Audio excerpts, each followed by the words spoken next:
너무 아름다워서 이렇게 마음이 깊은 밑바닥부터 이렇게 울려오는 것 같아서 정말 좋습니다. 동서양을 막론하고 이상적인 세계를 꿈꾸는, 그러니까 이상향을 꿈꾸는 그런 사람들이 많습니다. 누구나 다 그런 생각을 하죠. 동양의 이상적인 세계 하면 대표적인 게 무릉도원이 아닐까. 물론 여러 가지 다른 의견들도 있습니다. 가장 대표적인 것이 무릉도원이 아닐까, 그런 생각을 해봅니다. 시인 도연명의 도화원기라는 책에 실려 있는 이야기인데요. 어떤 사람이 어부가 배를 타고 강에서 물고기를 잡다가 강 상류 쪽으로 점점 물고기를 쫓아서 거슬러 올라가다가 맨 꼭대기에 가서 이제 배가 더 이상 갈 수 없어 배를 놓고 어, 계곡을 따라서 가다 보니까 거기에 동굴이 하나, 이상하게 생긴 동굴이 하나 있었던 겁니다. 그래서 그 동굴로 지나갑니다. 마지막에는 사람 하나 겨우 빠져나갈 만한 그런 동굴이었는데 호기심에 그 동굴을 끝까지 가봤더니 갑자기 동굴이 끝나면서 눈앞이 확 열리며 아주 아름다운 동네 하나가 나타나는 거죠. 복숭아꽃이 만발하고 복숭아 열매가 사방에 넘치게 열려있는 그런 동네에, 아주 평화로운 동네, 사람들이 아주 한가롭게 평화롭게 아주 소박하게 살아가고 있는 동네를 만납니다. 사람들이 너무너무 착하고 그 가운데 싸우지도 않고 서로 다투지도 않고 정말 행복하게 살아가고 있는 그런 동네였죠. 거기서 극진한 대접을 받습니다. 그런데 시간이 흘러서 이제 사람들하고 어느 정도 친해지니까 그 사람들이 이야기를 하는데요. 지금 바깥 세상이 어떻게 돌아가고 있느냐고 물어보는 겁니다. 어찌된 연구냐 확인해 봤더니 500년 전에 전란을 피해서 한 무리의 사람들이 그곳으로 숨어들었고 그곳에서 바깥에 500년 동안 단 한 번도 나가지 않고 이곳에서 살았노라고 그렇게 얘기를 하는 겁니다. 그러면서 밖에 나가거들랑 절대로 우리 얘기를 하지 말라고 신신당부를 합니다. 몇 달 동안 거기서 행복하게 지내다가 이제 거기 계속 살 수는 없어서 다시 자기가 들어갔던 동굴을 통해서 바깥 세상으로 나왔습니다. 말하지 말라는 부탁을 받았지만 말 안 할 수가 없죠. 그래서 말을 했고 사람들과 함께 다시 그 동네를 찾기 위해서 그 다음에 아무리 노력을 해도 그 골짜기도 그 동굴도 찾지 못하고 영영 못 찾았다 하는 그런 이야기입니다. 거기 등장하는 그 무릉도원, 이게 동양 사람들이 그리워하는 이상적인 세계이죠. 그 내용 속에는 아마도 노자나 장자, 그 도가 사상이 많이 반영이 되어 있는 것 같아요. 도가 사상에서는 사람이 뭘 인위적으로 하지 않는 것, 그것을 이상적인 상태로 보죠. 무위라고 얘기를 하는데, 네. 그런 동양의 이상향, 무릉도원이 있다면 서양에서는 이상적인 세계를 유토피아라고 얘기를 하죠. 플라톤의 이상국가라는 책에 뿌리를 두고 있습니다만은 1516년에 토마스 모어라고 하는 사람이 쓴 유토피아라고 하는 책에 이게 등장을 합니다. 긴 설명을 다 드릴 수는 없고요. 유토피아는 없는 곳이라는 뜻이기도 하고 또 좋은 곳이라는 뜻이기도 합니다. 정말 좋은 곳인데 이 세상에는 없는 곳, 이게 유토피아입니다. 어쨌거나 이 이상적인 세계, 그게 무릉도원이든 유토피아든 간에 그 이상적인 세계에 공통점이 있습니다. 그 공통점이 뭘까? 우리가 그리는 이상세계의 공통점이 뭘까? 한마디로 이야기한다면 행복한 세상. 행복한 세상. 자, 서울에 가면 백화점이 행복한 세상이 있는데요, 목동에. 행복한 세상, 이게 사람들이 꿈꾸고 그리는 이상적인 세계의 공통점이 아닐까 이런 생각을 해봅니다.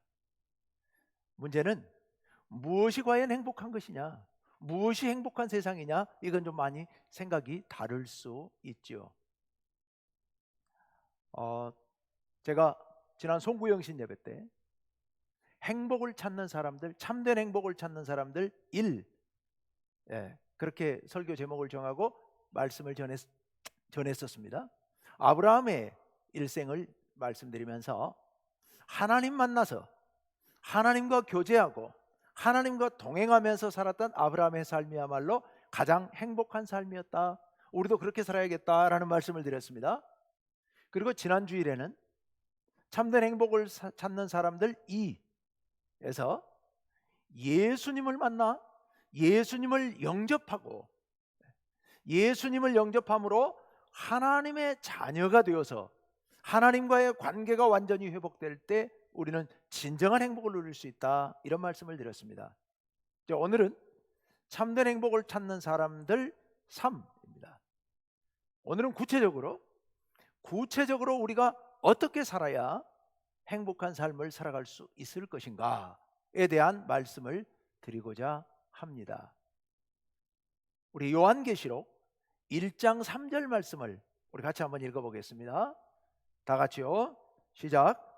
이 예언의 말씀을 읽는 자와 듣는 자와 그 가운데 기록한 것을 지키는 자는 복이 있나니 때가 가까움이라. 아멘. 둘째 줄 끄트머리에 복이 있느니라. 복이 있나니. 여기 복이 행복이에요. 이런 사람은 행복한 사람이다 라는 말씀이에요. 어떤 사람이 행복한 사람이에요? 이 예언의 말씀을 하나님 말씀을 읽는 자, 듣는 자, 지키는 자. 하나님의 말씀을 읽고 듣고 지키는 자가 진정 행복한 사람이다 라고 말씀하고 있습니다. 오늘 설교의 결론이에요. 하나님의 말씀을 따라 사는 것, 이것이 바로 행복한 삶이다. 오늘은 제가 설교 스타일을 완전히 바꿨습니다. 원래 제가 설교 스타일에 끝까지 들어야 결론이 나오는데 오늘은 결론을 미리 말씀드립니다. 하나님의 말씀을 읽고 듣고 지키는 사람이 진정 행복한 사람이다. 어떻게 하나님 말씀을 읽고 듣고 지키는 사람이 행복한 사람이 될 수 있는가? 하나님의 말씀이 우리에게 행복을 가르쳐주는 길잡이라는 말씀인데 어떻게 그렇게 되는가에 대해서 오늘 3가지를 말씀드리려고 합니다. 제가 평소에 3가지 말씀을 안 드리거든요. 왜냐하면 하나도 기억을 못 하시는데 3가지씩 그냥 기억할 것 같지가 않아가지고 저는 3가지, 첫째, 둘째, 셋째 안 하는데 여러분, 제가 너무 여러분을 쉽게 생각했나요? 그거 하나도 2개, 3개도 기억을 못할까? 혹시 그렇게 생각하시지 마시길 바라고요. 제가 해보니까 그렇더라고요. 제가 셋째까지 얘기하니까 거의 기억을 못하더라고요. 자, 그런데 오늘은 필요에 의해서 제가 3가지 말씀을 드리려고 합니다. 첫 번째로 하나님 말씀, 이게 어떻게 우리에게 참된 행복의 길인가? 1787년에 영국에서 보훈티라고 하는 배 한 척을 사람을 태워서 저 남대서양으로 보냅니다. 아프리카 쪽으로요. 배에 많은 인부들을 싣고 파견을 했습니다. 무려 10개월이 걸려서 목표한 섬에 도착을 했죠. 배에서 인부들이 내렸습니다. 그 인부들이 6개월 동안 그 섬에서 일을 했는데 무슨 일을 했냐면 그 섬을 사람이 살만한 섬으로 개조하는 일이었습니다. 그래서 샘을 파고 도로를 만들고 그리고 나무를 심고 꽃을 심고 집을 짓고 해서 사람이 살만한 그런 기반 시설을 갖추게 된 겁니다. 6개월 동안 일을 하고 다 마쳤습니다. 그런데 분란이 생겼습니다. 선장은 6개월이 됐으니까, 임무가 끝났으니까 이제 영국으로 돌아가야 된다고, 그래서 배를 타고 돌아가자고 얘기를 하는데, 거기 일을 하러 온 인부들은 돌아가지 말고 여기 살자고, 여기가 너무너무 좋다고, 왕도 없고 세금도 없고 군대도 없고 날씨 따뜻하고 먹을 거 풍족하고, 아니 이보다 더 좋은 데가 없는데 왜 여기를 두고 다시 그 힘든 영국으로 돌아가야 되냐고. 물론 인부들이었으니까 영국에서 넉넉히 살던 사람들은 아니었겠지요. 그래서 의견 충돌이 일어났는데 결국 해결이 안 되고 폭동으로 발전해서 선장과 돌아가야 된다고 주장하는 사람들을 작은 배 한 척에 태워가지고서 저 남쪽으로 흘려 보내버린 겁니다. 남은 그 인부들이요. 그런데 그 선장과 떠내려 보냈던 그 배에 탄 사람들이 우여곡절 끝에, 천신만고 끝에 영국으로 살아 돌아온 겁니다. 그리고 정부에다 보고를 했죠. 정부에서 가만히 있을 리가 없죠. 군대를 파송합니다. 군대를 파견해서 그 인부들을 다 잡아오라고. 배가 도착했습니다. 배가 도착해서 잡아가려고 그랬더니 다 잡혔는데, 그 중에 9명의 사람들이 원주민 상당수와 함께 도망을 친 겁니다. 안 잡히고 도망을 쳐서 인근에 있는 다른 섬으로 숨어들었죠. 할 수 없이 그냥 포기하고 그 군인들은 돌아갔고, 그 9명과 원주민들이 도착한 그 인근 섬, 그곳에서 그들은 자유를 만끽하면서 살게 됩니다. 너무 자유롭게 살았습니다. 술을 빚어서 날마다 술 먹으면서 파티를 벌이고, 그리고 도박을 하고 쌈박질을 하고, 그러다가 화나면 죽이고, 뒤죽박죽 엉망진창으로 자유를 누리면서 살았던 겁니다. 결국은 얼마 지나지 않아서 싸움이 나서 남자들이 다 죽었는데, 백인 남자 스미스라고 하는 백인 남자 딱 한 명만 살아남고, 나머지 8명의 백인 남자들 다 죽고, 원주민 남자들도 다 죽고, 살아있는 사람은 스미스라는 남자 한 사람과 그리고 원주민 여자들과 호녀라들인 아이들 밖에 남지 않게 된 겁니다. 그들이 어떻게 되었을까요? 그로부터 20년이 지난 후 어떤 배 한 척이 어쩌다가 그 섬에 도착하게 된 겁니다. 어쩌다가 그 섬에 정박하게 돼서 내려보고는 깜짝 놀랐습니다. 이곳이 지상세계가 맞나? 이곳이 혹시 천국 아닌가? 이런 생각을 했다고 합니다. 왜요? 섬이 잘 가꿔져 있어요. 온갖 꽃들이 심어져 있고, 길이 만들어져 있고, 아담한 집들이 지어져 있고, 사람들은요 다들 아주 품위 있게 살아가고 있고요, 원주민들도 다 글을 읽고 쓸 수 있고요, 서로 조화를 이루어서 힘을 모아 협동하고 사랑을 하면서 정말 아름답게 살아가고 있는 겁니다. 정말 행복하게 살아가고 있는 겁니다. 깜짝 놀라서 이게 어찌된 사연인가 라고 물었더니, 그 혼자 남은 스미스라고 하는 그 백인 남자가 죽은 동료들의 짐을 정리하다가 그 가운데서 성경책 한 권을 발견을 한 겁니다. 그리고 그 성경책을 혼자 이제 할 일이 없으니까 그 성경책을 읽고 또 읽다가 성경 말씀에 크게 감동을 받고, 그리고 이 말씀을 붙들고 살면서 이 말씀을 원주민 아이들과 여자들에게 다 가르치고, 그리고 그 말씀에 합당한 사회 공동체의 규칙을 만들고, 그 규칙에 따라서 20년 동안 살았던 겁니다. 그렇게 살고 났더니 그 섬이 하나님 나라와 같이 변해 있다라는 겁니다. 정말 놀라운 일이죠. 정말 놀라운 일이죠. 하나님 말씀이 이 세상을 행복하게 만드는 그런 기준이 될 수 있고 길잡이가 될 수 있습니다. 디모데후서 3장 16절 말씀을 우리 같이 한번 읽어봅시다. 다 같이요, 시작.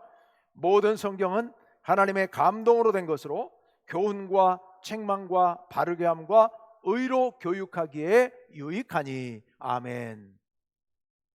성경은 성경은 오늘 여기 있는 말씀처럼 하나님의 감동으로 기록된 것입니다. 그래서 교훈, 즉 우리를 가르치고 책망하고, 즉 잘못된 행실을 바로잡도록 하는 책망, 그리고 바르게 함, 우리의 삶을 또 이 세상을 바르게 하고 의로 교육하기에 가장 적합한 것이 하나님의 말씀이라는 그런 가르침입니다. 여러분, 하나님 말씀은 이 세상을 행복하게 바꾸는 중요한 지침입니다. 하나님 말씀대로 살면 이 세상을 행복한 세상으로 바꿔갈 수 있습니다. 하나님께서는 구약의 율법 말씀들을 통하여서 이 세상에서 갈등 빚지 아니하고 문제 일으키지 아니하고 행복하게 살 수 있는 그런 수많은 말씀들을 가르쳐 주셨습니다. 또 신약에서 예수님을 통하여서 예수님께서 우리 모든 인류를 위하여 십자가에서 당신을 희생하신 그 사건을 통하여서 가장 낮은 자리까지 낮아져서 온 백성을 섬기며 온 백성을 위하여 자기 생명까지 내주시는 그런 헌신의 삶을 통하여서 우리가 어떻게 살아야 이 세상을 행복한 세상으로 바꿔갈 수 있을지를 예수님께서 가르쳐 주신 겁니다. 우리가 만약 십자가의 정신으로 산다면, 성경의 가르침대로 산다면 이 세상은 행복한 세상으로 바뀌게 될 줄로 믿습니다. 이 세상이 너무 멀리 보이신다면 여러분의 가정이, 여러분의 교회가, 여러분의 가까운 공동체가 만약 하나님 말씀대로만 산다면, 성경에서 가르치는 예수님의 십자가의 정신으로만 산다면 여러분의 가정이 행복한 유토피아가 될 줄로 믿습니다. 하나님 나라가 될 줄로 믿습니다. 무릉도원 부럽지 않은 그런 정말 아름다운 이상세계가 될 줄로 믿습니다. 하나님의 말씀은 우리가 어떻게 살아야 행복할 수 있는지를 자세하게 가르쳐주는 지침입니다. 두 번째로 하나님 말씀이 우리에게 행복을 주시는 이유, 하나님 말씀을 지키면 우리가 행복하게 되는 이유. 두 번째, 우리 열왕기하 22장 13절 하반절 말씀을 우리 같이 한번 읽어보겠습니다. 다 같이요, 시작. 우리 조상들이 이 책의 말씀을 듣지 아니하며 이 책에 우리를 위하여 기록된 모든 것을 행하지 아니하였으므로 여호와께서 우리에게 내리신 진노가 크도다. 유다라고 하는 나라가, 북이스라엘은 이미 망했고 유다라고 하는 나라가 멸망하기 직전에 실질적으로는 마지막 왕 요시야 왕, 물론 그 아들과 손자가 왕이 되긴 했지만 그때는 이미 나라가 무너져가는 상황이었습니다. 실질적으로 마지막 왕이나 다름없었던 이 요시야 왕의 한탄 섞인 고백입니다. 우리 조상들이 이 책의 말씀을 듣지도 않고 이것을 행하지도 않았기 때문에 여호와께서 우리에게 내리신 진노가 크다. 그래서 우리가 망하게 되었다라고 말씀하고 있습니다. 여러분, 하나님 말씀을 행하면 행복이고 하나님 말씀을 행하지 않으면 망하는 겁니다. 왜 그러느냐? 우리 하나님의 명령이기 때문에 그렇습니다. 우리 하나님의 명령이기 때문에 그렇다는 게 무슨 의미냐면, 우리 하나님의 명령이기 때문에 우리가 그 하나님의 말씀을 지켜 행하면 그 명령을 주신 하나님께서 우리에게 복을 주십니다. 하나님께서 우리를 행복하게 해주십니다. 반대로 이 요시야 왕의 고백처럼 만약 우리가 하나님의 명령을 거역하고 그리고 하나님 말씀대로 따르지 아니하면 하나님께서 우리를 향해 진노하시고 우리를 징벌하십니다. 우리를 질책하십니다. 그렇기 때문에 우리가 하나님 명령대로 살지 않으면, 하나님 말씀대로 살지 않으면 행복할 수가 없는 겁니다. 우리가 하나님 안에서 하나님 명령을 따를 때 하나님께서 우리들에게 복을 주시는데요, 신명기 28장에 그 말씀을 자세히 기록하고 있습니다. 물론 다른 데도 많이 나와 있습니다만 가장 대표적으로 신명기 28장 1절과 2절 말씀을 보면 하나님 말씀을 행하면, 지켜 행하면 복을 주신다고 말씀하고 있습니다. 우리 같이 한번 1, 2절 같이 읽어보겠습니다. 시작. 내가 내 하나님 여호와의 말씀을 삼가 듣고 내가 오늘 내게 명령하는 그 모든 명령을 지켜 행하면 내 하나님 여호와께서 너를 세계 모든 민족 위에 뛰어나게 하실 것이라. 내가 내 하나님 여호와의 말씀을 청종하면 이 모든 복이 내게 임하며 내게 이르리니. 아멘. 핵심은 이겁니다. 하나님 말씀을 듣고 지키면 그럼 너희가 복을 받게 된다는 말씀입니다. 그런데 어떻게 복을 받게 되느냐? 어떻게 행복하게 되느냐? 하나님께서 복을 주신다는 말씀입니다. 하나님께서 복을 주셔요. 하나님께서 어떤 복을 주시느냐? 엄청난 복을 주시는데 그건 나중에 집에 가서 읽어보세요. 신명기 28장 3절부터 14절 말씀까지 계속 그 말씀이 나오고 있습니다.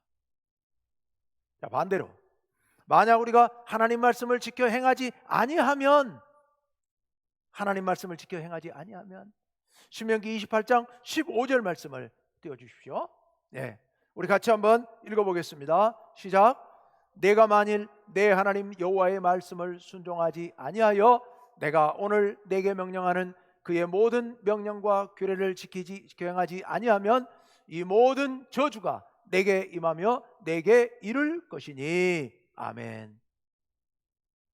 15절부터 68절 말씀까지는 말씀을 행하지 않을 때 하나님께서 내리실 벌에 대한 말씀들이 나오고 있습니다. 만약 우리가 하나님의 말씀을 행하지 않으면 하나님께서 우리들에게 벌을 내리신다는 말씀을 하십니다. 왜 우리를 벌을 하십니까? 벌을 내리십니까? 우리를 사랑하시기 때문에요. 우리가 죄악에 빠지지 않도록 하시기 위해서요. 우리가 더 악한 길로 넘어가지 않도록 하기 위해서요. 이 세상이 더 불행해지지 않도록 하기 위해서 하나님께서 우리를 징벌하셔서 돌이키게 하시려고, 돌아오게 하시려고 우리에게 벌을 주신다라고 말씀하고 있습니다. 다시 한번 말씀드립니다. 두 번째, 하나님 말씀을 따라 행하면 행복하고 하나님 말씀을 행하지 않으면 불행해지는 이유가 뭐냐? 그 말씀을 주신 분이 하나님이시기 때문에요. 말씀을 행하면 하나님께서 복을 주시고 말씀을 행하지 않으면 하나님께서 우리를 징벌하신다는 말씀입니다.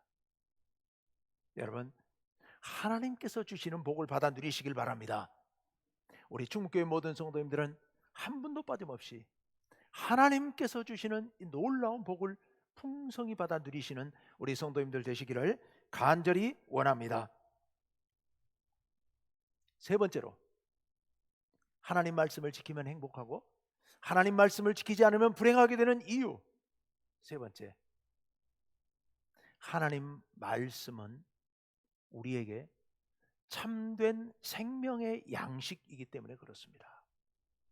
우리가 살아갈 생명의 양식, 생명의 자양분, 우리가 영원히 사는 영원한 생명의 근원이 되는 말씀이 이 안에 담겨 있기 때문입니다. 시편 1편 1절에서 3절 말씀을 우리 잘 아시는 시이죠. 암송하시기도 하죠. 우리 같이 한번 읽어보겠습니다. 시작. 복 있는 사람은 악인들의 꾀를 따르지 아니하며 죄인들의 길에 서지 아니하며 오만한 자들의 자리에 앉지 아니하고 오직 여호와의 율법을 즐거워하여 그의 율법을 주야로 묵상하는도다. 그는 시냇가에 심은 나무가 철을 따라 열매를 맺으며 그 잎사귀가 마르지 아니함 같으니 그가 하는 모든 일이 다 형통하리로다. 자막 그대로 좀 띄워주세요. 띄워놓으세요. 맨 앞에 복 있는 사람은 했습니다. 복 있는 사람은 어떤 사람요? 행복한 사람. 예, 우리가 꿈꾸는 행복한 사람. 가장 행복한 사람. 그 사람은 어떤 사람이냐? 1절에 이러이러하지 않고 했습니다. 그건 죄의 길에 빠지지 않는 거예요. 죄의 길에 빠지지 않는 거. 그거 놔두고 2절 오직 여호와의 율법을 즐거워하여. 여기 율법이 하나님의 말씀입니다. 하나님의 말씀을 즐거워하여. 즐거워한다는 얘기는 무슨 얘기입니까? 말씀을 사랑한다는 얘기입니다. 하나님 말씀을 사랑하여 그 율법을 주야로 묵상하는도다. 낮에도 밤에도 밤낮 없이 하나님 말씀을 깊이 묵상하는 사람, 말씀을 읽고 말씀을 암송하고 말씀을 묵상하는 사람, 이런 사람이 바로 가장 행복한 사람이다 라고 말씀하고 있습니다. 왜 그 사람이 행복한 사람이냐? 3절에 보면 그는 시냇가에 심은 나무가 철을 따라 열매를 맺으며 그 잎사귀가 마르지 아니함 같다 라고 말씀하셔요. 우리나라에서는 시냇가에 안 심어놔도 아무데나 심어놔도 나무가 잘 자랍니다만은 이스라엘 나라는 물이 없는 곳은 다 바짝 말라있는 땅들이기 때문에 거기 심어진 나무들은 살 수가 없습니다.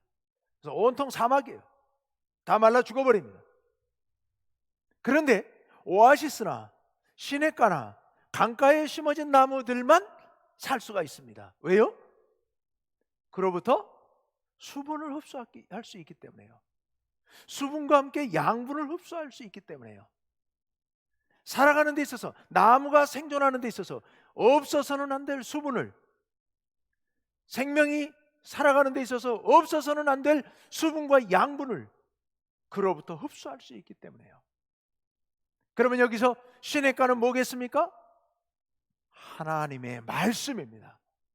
시냇물이 하나님의 말씀인 줄로 믿습니다.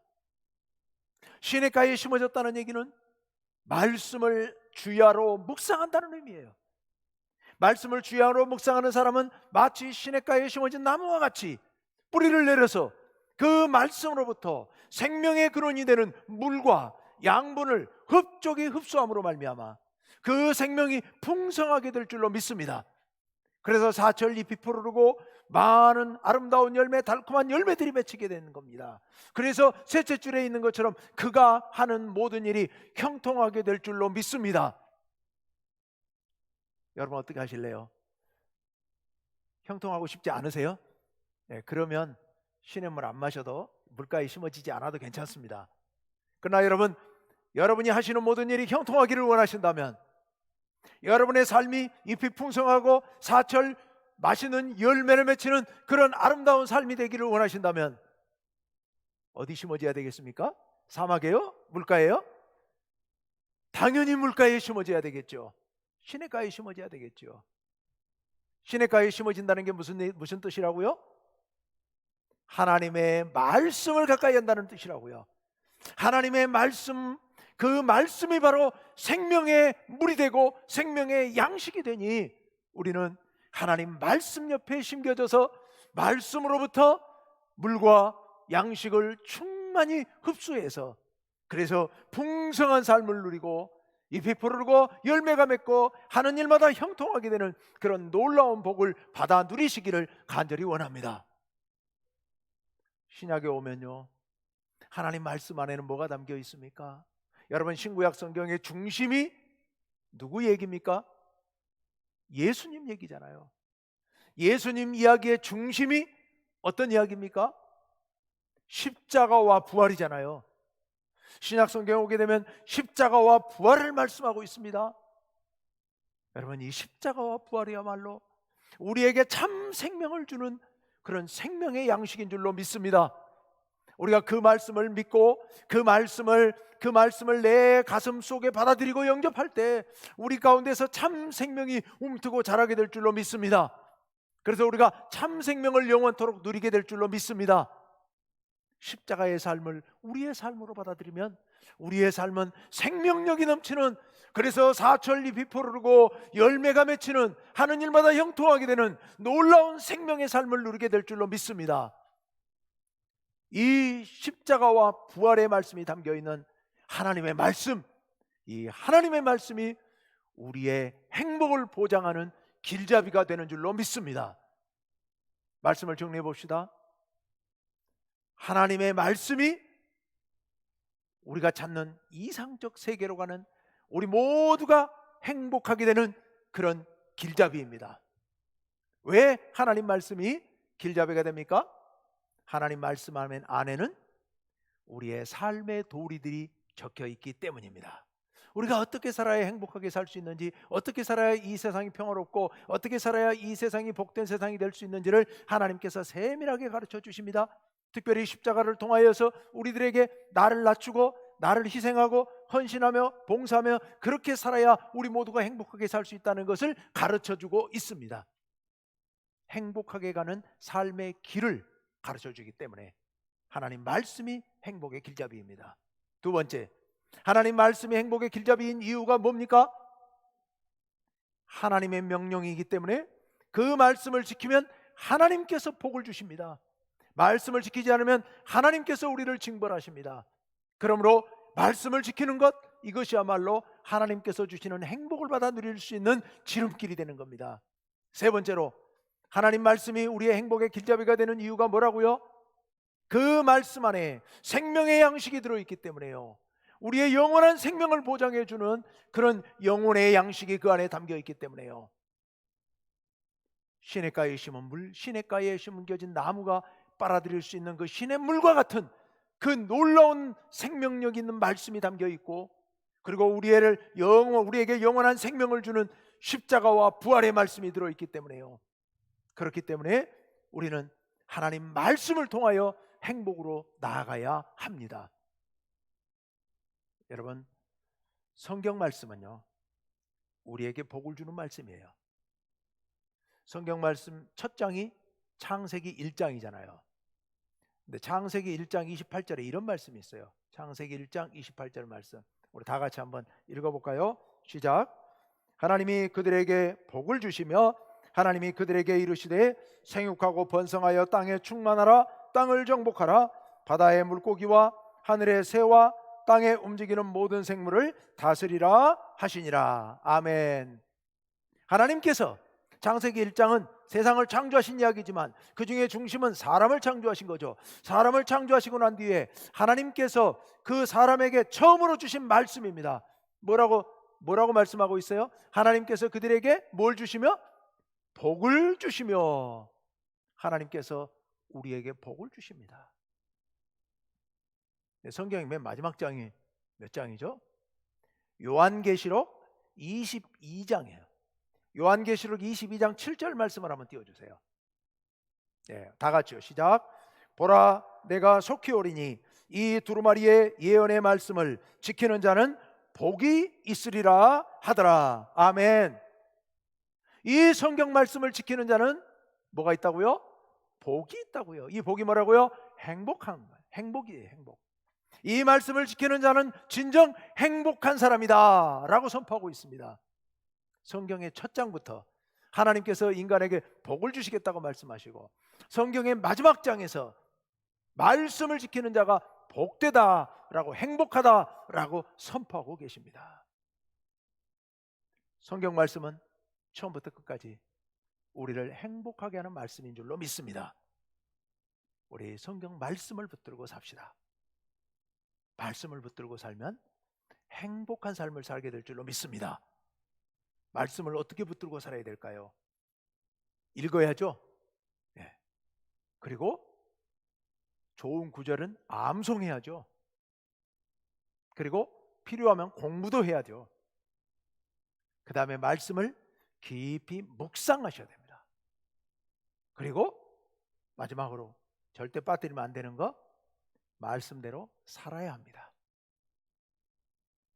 그런 사람에게는 참된 행복, 모든 사람들이 꿈꾸는 이상향에 도달하게 될 줄로 믿습니다. 말씀을 통하여 우리의 교회와 여러분의 가정과 여러분의 삶이, 또 이 세상이 행복하게 되기를 간절히 바랍니다. 우리 함께 기도합시다.